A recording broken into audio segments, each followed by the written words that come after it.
Hello, welcome to JupiterAudiobooks.com. I hope you enjoy this audio. Remember that you can find this and many other complete novels visiting our official website, JupiterAudiobooks.com. Get comfortable and enjoy the narration. Prologue. Clara the live streamer. Hey there. And we read back at S Clara channel time. Are you having a crazy day, my Clara mates? So that's how it is. We re-streaming at a different time than usual today. But you know how it is with your good friend Clara, Don Cha? These things are bound to happen. And thank you for all your comments. What else with all the close-ups of my face? Did you notice? Well, I am not actually wearing anything from the neck down. If you wanted a full-body pic, I'd have to blur the bits out, or I'd be banned on the spot, no questions asked. Oh? You don't believe me? How's this, then? Check out my shoulder. Totally bare, see? Maybe I am wearing a tube top? I told you, I am not. Fine, then. I'll go as far as I can. See? Any more and I'll be in trouble. It is safe to show this much, right? Whoa, the chat is full of horn dogs today, huh? Well, that doesn't really bother me that much. Don't make me start going on a tangent. K. So let us move on to today's topic. Yep, my dreams for the future. As a young woman in our modern world, I think we all ought to have a goal to keep working toward. You don't think I am being serious here? Hurry up and go back to the previous match? Shut up. What's wrong with doing things this way every now and then? This is going nowhere. Anyway, here is your good friend Clara's top 3 dreams for the future. Number 3. To get more subscribers for my channel. Number 2. To fall in love with a guy and become a couple. And number 1. Chapter 1, Shocking, Becoming a Fallen Heroine, Kuro. This could be the greatest crisis the garden has ever seen. What are you talking about now? My reflection in the window is just too beautiful. I can look away. That does sound like a problem. Which shall I break to solve it for you, the window or your face? Such was the response from the girl with dark hair and dark eyes. Her tone ice cold as she looked on with narrowed eyes and a slight head tilt. She was Kuro Karasuma, Mushiki's attendant, though strictly speaking, she served the original owner of his current body. Her words were clearly spoken in jest, but her expression, gaze, and intonation were all so harsh that they carried an eerie intensity. Mushiki felt a cold sweat break out on his forehead. His remark wasn't an attempt at humor or casual chit-chat. For him, the sight staring back at him was simply irresistible. The two of them were in the headmistress's office on the top floor of the central school building at the Mage Training Institute Void's Garden. Mushiki was sitting behind a large desk at the far end of the room, organizing and responding to paperwork as per Kuro's instructions. And while carrying out those tasks, he had simply happened to glance at the window, where he had spotted his own reflection. The glossy, lustrous, ash-blonde hair that draped over his shoulders. A beautiful face with perfectly balanced features that transcended worldly terms like the golden ratio. In the center of that beguiling countenance, a pair of colorful eyes transfixed him with their alluring charm. Indeed. The image in the reflection wasn't that of Mushiki Kuga, a mere high school boy, but rather a beautiful young woman, a veritable goddess made flesh. From the moment he laid eyes on her, it was like an arrow had struck his heart. He found himself unable to divert his gaze. Yes, to use a metaphor, she was whatever it is, please snap out of it. Alas, interrupting his thoughts, Kuro grabbed Mushiki by the head and, with a violent jerk, forced him to turn his attention back to the matter at hand. The silken hair swayed gently before him. With that image having vanished from his vision, he found that he could finally move his body once more. Sorry, he said with a sigh. Thanks. The second I met those eyes in the window, it was like I froze. Have you become Medusa? Then? Kuro said in exasperation as she piled a fresh stack of documents atop the desk. Now, let us move on to the next batch. Ivy already read and signed everything, but we can send them back without first affixing a magic-based form of certification. Everyone's inherent magic has a different latent pattern, so this last step has to be performed using Saika's body. She pointed to the space at the bottom of the page after explaining. There, the name Saika Kuozaki was written in neat handwriting. Yes. Saika Kuozaki. The headmistress of Void's Garden and the strongest mage in the world. The identity of the individual whom Mushiki had now become.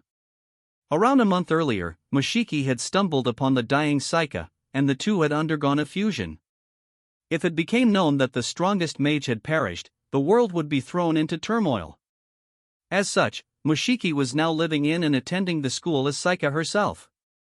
This paperwork was just one of his duties as the headmistress. Right. What do you mean by certifying the documents? He asked in Saika's voice.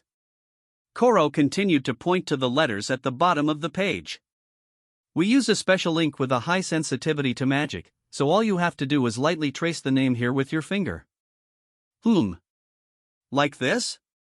He did as instructed and placed his thumb on the paper and slid it sideways. With that movement, the letters let out a fleeting brilliant flash, prompting him to stare wide-eyed in shock. Whoa, I wasn't expecting that. It's beautiful. Yes. Everyone tends to react with surprise the first time they see it.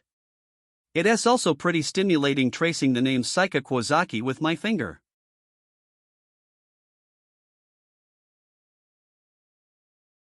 The first document and then pointing to the next one underneath. I am afraid there are a lot of these, so please. I've been somewhat busy lately, so they've built up a little. Leave it to me. I am a little surprised, though. I mean, given how organized everything is here at the garden, I would have thought this would be done electronically or something. Personally, I would like to move to digital authentication as soon as possible, as our current method is extremely inefficient. Unfortunately, there are still many traditionalist mages who place too much emphasis on old methods. Sounds pretty similar to the world outside the garden, Mushiki said with a shrug. Everyone else is younger than Lady Saika, yet they so stuck in their ways, she all but spat under her breath. Ha ha. Mushiki flashed her a forced smile as he certified one document after the next.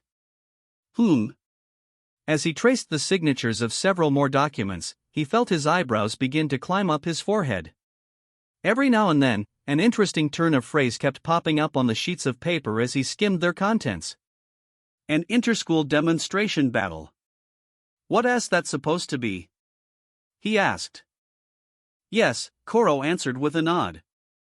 A friendly match between another mage training institute, Shadow Tower, and us. Mushiki was a little taken aback by that response. You mean there are other mage schools besides the garden? Indeed. Annihilation factors appear all over the world. In Japan alone, there are 5 training institutes. We regularly provide opportunities like this for students to improve their skills and share ideas. It made sense, come to think of it.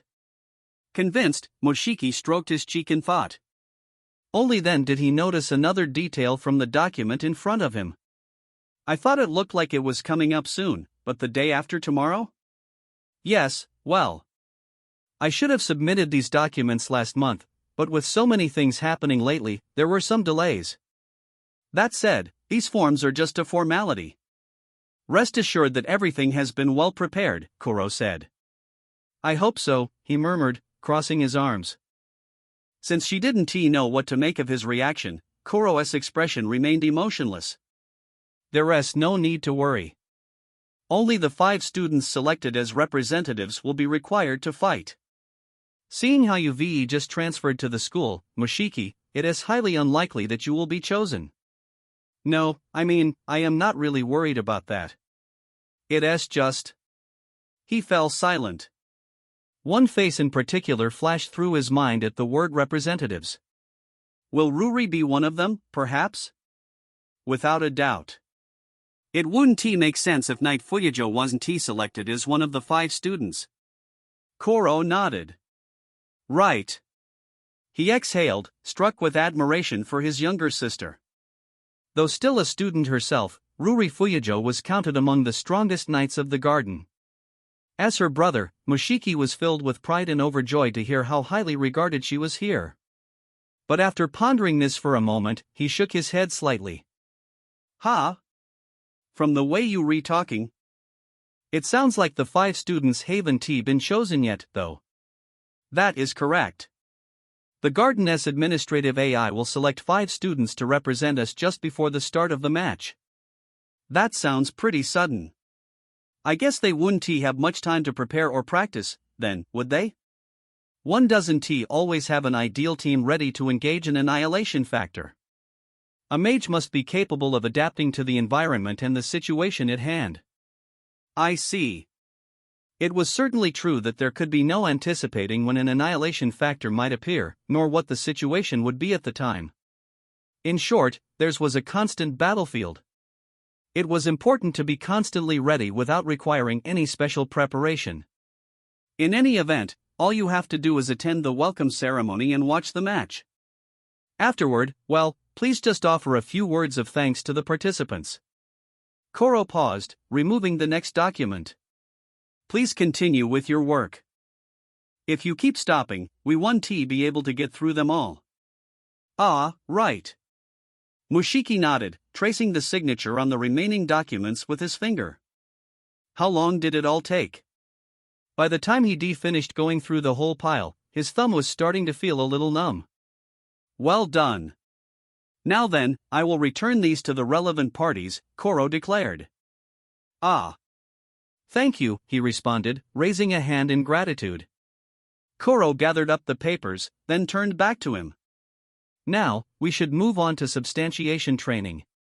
Shall we start the preparations now? Yeah, okay, he replied, tensing up slightly at the sudden change of topic. By substantiation training, she meant practicing how to use his magic techniques. And by preparation, she meant stimulating him to ready his body for training, to disturb his mental state and increase the flow of his magical energy.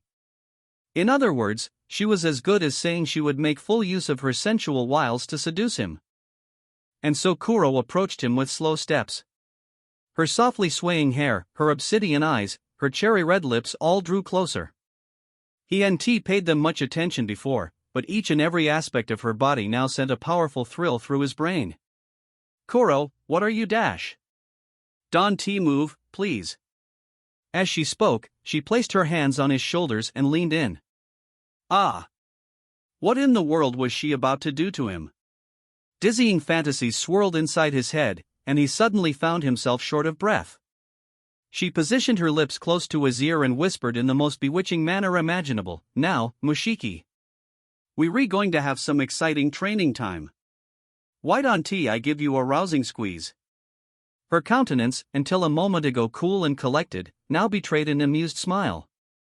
Outwardly, her appearance hadn't changed in the slightest, but it was as if she had somehow become a completely different person. No sooner did he hear that than he felt an electric current course through his brain, his chest tightening and his whole body heating up. Then a vague glow enveloped his body as it transformed into an entirely different figure. A few moments later, a young man was sitting atop the oversized chair in the headmistress's office. His hair was pale in hue, his face androgynous. Even his navy blue uniform had adjusted to suit his more masculine body. Yes. Saika Kuozaki had just transformed into Mushiki Kuga. 1 month earlier, Mushiki had stumbled upon the dying Saika and inherited her body and powers. This, however, didn't mean he had lost his own original body. Though he spent most of his time in Saika's form, his own still dwelled within it. Those sensations would trigger an immediate change into his original form.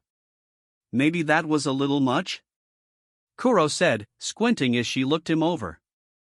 Her expression and tone had returned to its cool, detached manner from before. Mushiki could feel the blood rushing to his cheeks as he pursed his lips. That's bound to happen, what with Saika herself whispering in my ear. Indeed. In truth, there was no human by the name of Kuro Karasuma in this world. The young woman before him was an artificial vessel that Saika Kuozaki had prepared as a refuge for her soul should she find herself caught in an emergency. In other words, Mushiki was presently occupying Saika's body, while Saika was presently in Kuro's. Simply put, this was indeed a messy situation. Could you warn me the next time you do that? I've got to prepare, too. Prepare your heart, you mean? Recording equipment. You never change, she retorted, fixing him with a hard glare. But let us move on. Time is short. We'll begin your training at once. The two bodies, yours, Mushiki, and Lady Saika's, are two sides of the same coin. If you die, so, too, does Lady Saika's body. To prevent that from happening, we need to ensure that you are at least strong enough to fight. Yeah, I get all that. By the way. What now?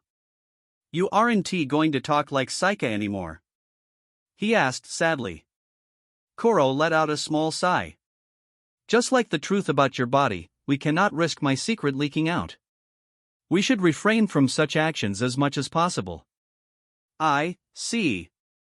You're always quick to sink into depression, she exclaimed with an exasperated look as she approached the back of the headmistress's office and reached for the doorknob. I would like to use the training grounds, but we would be a little too conspicuous there. The courtyard in front of Lady Saika's mansion will make a better choice. With that, she opened the door, revealing a beautiful forecourt surrounded by magnificent flower beds and carefully cultivated trees. Of course, this wasn't the top floor of the central school building. There was no way that a place like this could have existed on the other side of that wall. Rather, the door operated through a magical distortion, leading to a different place within the grounds of the garden. Mushiki. This way, please. Yes, he answered in a simple though clear voice as he followed her through the doorway. He found himself in front of Saika Kuozaki's private residence in the garden's northern precinct. There was an elaborate gate up ahead, followed by a paved path extending beyond. It was hardly designed for ease of combat, but it was more than enough for a novice mage to practice his skills. Now then, let us begin. Please try activating your second substantiation, Kuro urged as she positioned herself on the paved path. Right. Mushiki nodded, collecting his thoughts. It felt like he was trying to force all the elements that composed his body together, from his feet to his gut, from his head to his chest, from his shoulders to the tips of his hands. He took stock of his whole body, focusing his strength into a single point. Ugh. But nothing appeared in the palm of his right hand. Kuro exhaled at long last. That's odd. You have successfully pulled off your second substantiation once before. Sorry. I didn't really know what I was doing that time. She stroked her chin. Perhaps you exerted more power than usual after falling into an extreme situation. Well, that kind of thing does happen on occasion. Magical energy does change greatly depending on one's mental state. She paused there, narrowing her eyes. So long as you are in possession of Lady Saika's body, this will pose a problem. You must learn to use your powers in a stable manner. Right, he said meekly. Kuro sighed.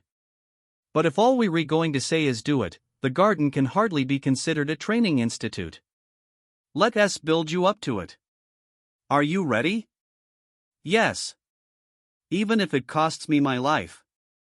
Mushiki responded fervently. Kuro gave a slight shrug.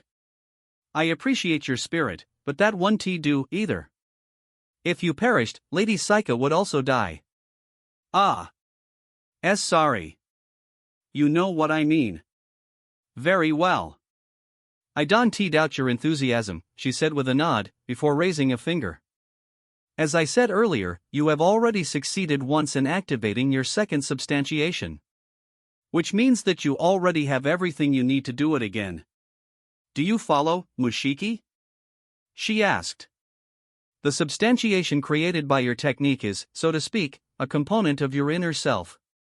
Your first substantiation, phenomena, brings forth magical effects that exist within you. Your second substantiation, matter, establishes those effects as a tangible substance. By moving from one substantiation stage to the next, you expand the scope of your inner self outward. So let us keep that image in mind as we try it again. Right. He nodded, fixing his attention on his right hand yet again.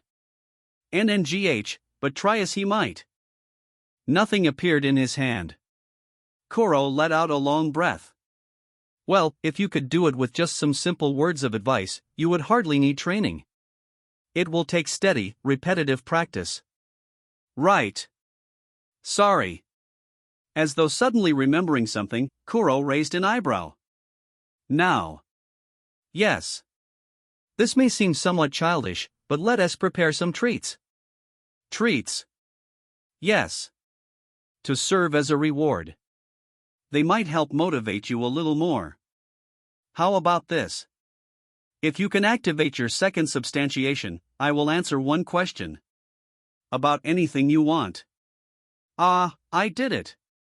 No sooner had Kuro finished speaking than a clear, glass-like sword materialized in Mushiki's right hand as a two-layered crown-like world crest appeared over his head. Ha! Kuro stared wide-eyed. He had never seen her so taken aback before. This was a rare sight and one that he wished he could have caught on camera, if only he had one on hand. She stared at him for a long moment, before folding her arms in consternation. I have to ask. You didn't do that on purpose, did you? No way. I wouldn't lie to you, Kuro. Yes, I am sure you wouldn't, she said with a nod, but her expression suggested she wasn't entirely convinced. By the way, Kuro? What is it? Did you mean it, when you said I could ask you anything? I see. So you were only thinking of your reward? From her tone, her despair seemed to border on admiration. Then, pulling herself together, she said, very well. Putting aside how you achieved it, you did successfully activate your second substantiation. So how does it feel to hold that sense of mystery in your hands? Are you aware of the sword, of what it is? What type of person does Saika like? No, what kind of presents? Chances like this are hard to come by, I've got to think carefully here. Mushiki pondered in all earnestness. Listen to me, please, Kuro said with a deep frown. Then, at that moment a soft chime came from her pocket. Oh. She must have received a message of some sort. She retrieved her phone and began to tap the screen. My apologies, but something important has come up. Let us call it a day for now. In spite of himself, Mushiki found himself short of breath after hearing these words, and just like that, both his second substantiation and his world crest vanished. Don't make such a face. Your reward is still valid. His desperation must have been clear as day, as Kuro stared back at him, aghast. That being said, there is no time to waste. Please don't neglect your self-studies. Right. But what should I do, specifically? The tablet you use in class contains a textbook on basic magic usage. Please use that as a basis for practicing some drills. As for the rest, well. She placed her index finger on her chin as though mulling over something. Given my position, I can actively recommend it. But apparently many students have been using MagiTube as a point of reference lately. MagiTube? Mushiki tilted his head at the sound of that unfamiliar word. Kuro nodded. Speaking of which, we've been so busy that I haven't properly explained how to use the various applications. You do have a smartphone, don't you? Ha? Ah, yeah. Mushiki gave her a small nod as he pulled his phone from his bag nearby. He had received it upon enrolling as a student at the garden, so it was a little different from his old one. He usually carried it in his pocket, but seeing as it could get in the way during training, he had left it in his bag. You should see an app called MagiTube, yes? It is one of the applications we pre-install here at the garden. Ah, here it is. I had no idea about any of this.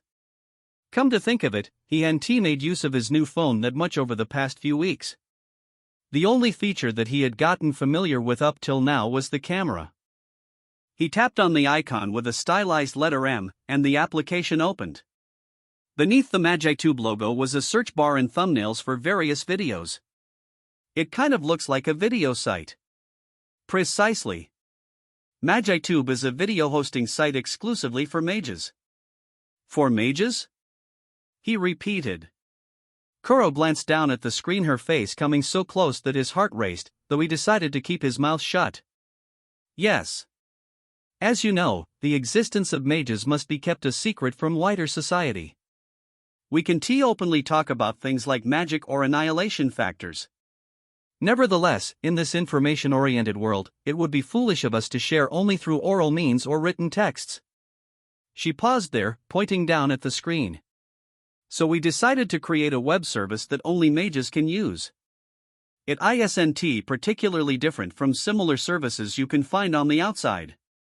You can upload videos containing confidential information and leave comments. Don't worry about security. The main staff members at the company managing it are all mages, too. Wow, Mushiki said as he scrolled down the screen with clear admiration. The thumbnails for the videos did indeed show people using magic in flashy ways, along with monsters that could only be annihilation factors. Several seemed to deal with topics such as the history of magic and provided explanations and commentaries as well as guides on effective practice. Slowly, Kuro's words began to fall into place. These might not be official lesson materials, but it was often easier to intuitively understand something with the help of a video. Incidentally, one video titled "I Tried to Defeat an Annihilation Factor Using Only Spell-Type Magic" caught his eye. How on earth could they have pulled that off? Finding what works for you through trial and error is an important step in the learning process. You should try anything that comes to mind. Right. I think I get it, he answered. Kuro gave him a firm nod. Well. Then, she said, glancing up at him. Let us go. I'll walk with you to the central precinct. Ah, right. He followed Kuro down the path leading away from the courtyard, when she suddenly stopped as though only now remembering something. By the way, Mushiki, she said. There should be an application called Connect. Did you see it? Huh? Ah, yeah. What does it do? It's a social networking service that lets users exchange messages and stickers and make phone calls. You can also talk about anything magic related through it, too. Ah, I see. I am a bit surprised, though. I thought mages would use magic to communicate or something. This is much more efficient than relying on a crystal ball or telepathy. Of course, those are still used for special situations, but when it comes to everyday communication, technology is the answer. You don't need to waste your magical energy to use it, after all. Ah, that makes sense. Why did he feel like they had a similar conversation once before? At that moment, he raised his eyebrows. So why did you bring up this app? Let us exchange user IDs. I don't think we'll be able to be with each other as much from here on out. Ha! Mushiki's voice cried out at this unexpected announcement. What's wrong? Is there a problem? No, it's just. I mean. Are you sure? We'll need to split up pretty often from now on, so it's best that we have several ways to contact each other. Why yeah, right. See, can I get your details, then? Mushiki asked, his hand trembling as he opened the app on his phone to read the QR code on Kuro's screen. The device let out a high-pitched sound as the name Kuro Karasuma appeared on the display, along with an Add as Friend button. Eep. There is no need for any weird noises. What on earth is the matter with you? No. I was just a little surprised is all. Yes. Let us start off as friends and see where we go. Watch what you say, Kuro replied, her tone flat as she narrowed her eyes at Mushiki. Overcome with emotion, he tapped the Add as Friend button. I can believe it. Saika's details, on my phone. Before he knew it, he felt a wave of heat spread from the area around his eyes all the way down his cheeks. I don't have any more regrets, he whispered, holding his phone close to his chest. Haven't you set the bar a little low there? Kuro said with a sigh as she returned her own phone back inside her pocket. Around 10 minutes after leaving Mushiki, Koro was holding herself ramrod straight as she took the elevator in the garden's central library. There was no one else with her, but even so, only the first half hour is uploaded to YouTube. The transcription was generated with Whisper and censored using Google AI to comply with the platform. This project is completely free at free.jupiteraudiobooks.com, where we upload complete projects and you can make free requests. If you prefer an ad-free experience, want to listen to exclusive novels, or need your requests processed much faster, visit our premium version at jupiteraudiobooks.com. Also, we have a PDF library at euronovels.bokuboi.com. We hope you enjoy it.